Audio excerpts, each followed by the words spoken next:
I've chosen to do my presentation on childhood obesity in Pueblo, Colorado.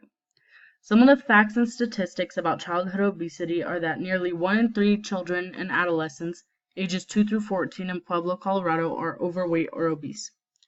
1 in 2 children ages 5 through 14 met the recommendation of at least 60 minutes of exercise per day in 2017.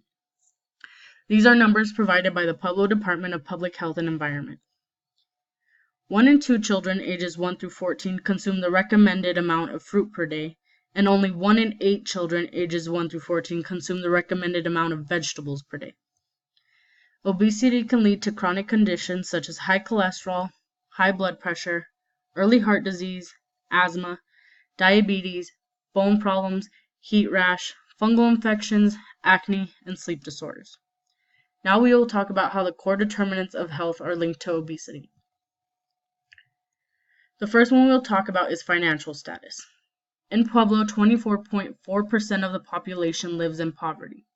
Living in poverty leads to a decreased access to quality health care, healthy foods, and a safe place to exercise. The next determinant we'll talk about is employment. The unemployment rate in Pueblo is 3.4%, and last year Pueblo lost a total of 300 jobs. The unemployment rate contributes to the poverty level and can make it difficult for people to access quality health care and healthy foods. The next core determinant is education and literacy.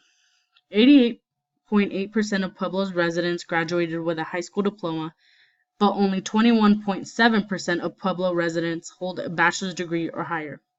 One study shows that the obesity rate amongst women and men with college degrees is lower than those with no college degrees.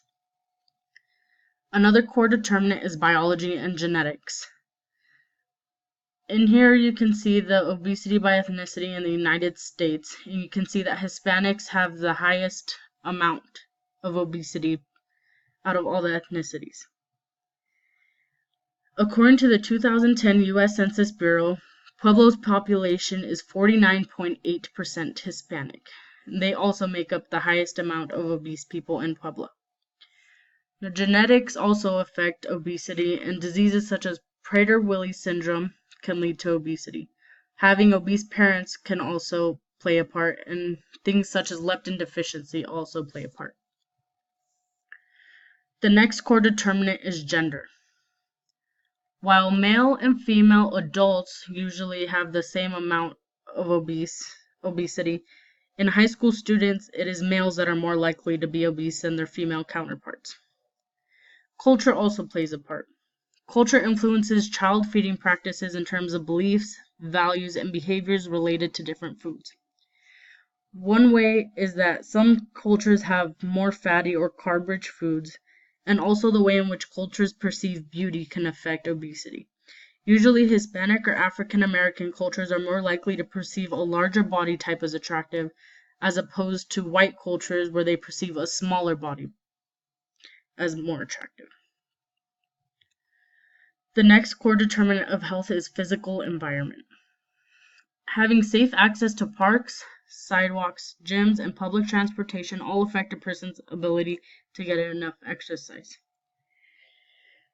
The physical environment is important in childhood obesity because living in an unsafe neighborhood can make it difficult for kids to get out and play and exercise. If a person does not have access to safe areas to play, gyms, or sidewalks, it can be difficult to get the recommended amount of exercise. The next core determinant is social environment. Usually a child's social environment consists of their parents, their classmates, and teachers. It has been shown that a child with one obese parent has a 50% chance of being obese. And if both parents are obese, their children have an 80% chance of being obese. The next core determinant is health services. In 2017, 1,682 children were uninsured in Pueblo, Colorado alone.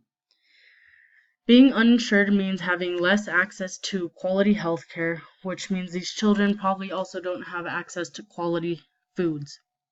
This can lead to a higher obesity rate. The next core determinant is healthy child development. In 2017, 1 in 10 children in the U.S. did not receive a well child check. The next core determinant is social support network. Having parents, friends, and teachers that support healthy lifestyle choices decreases the risk of childhood obesity. And the last core determinant of health is personal health practices. Eating a well-balanced diet, having 60 minutes of exercise per day as a child, and having yearly well-child checks also decreases the risk of childhood obesity. Here are my references.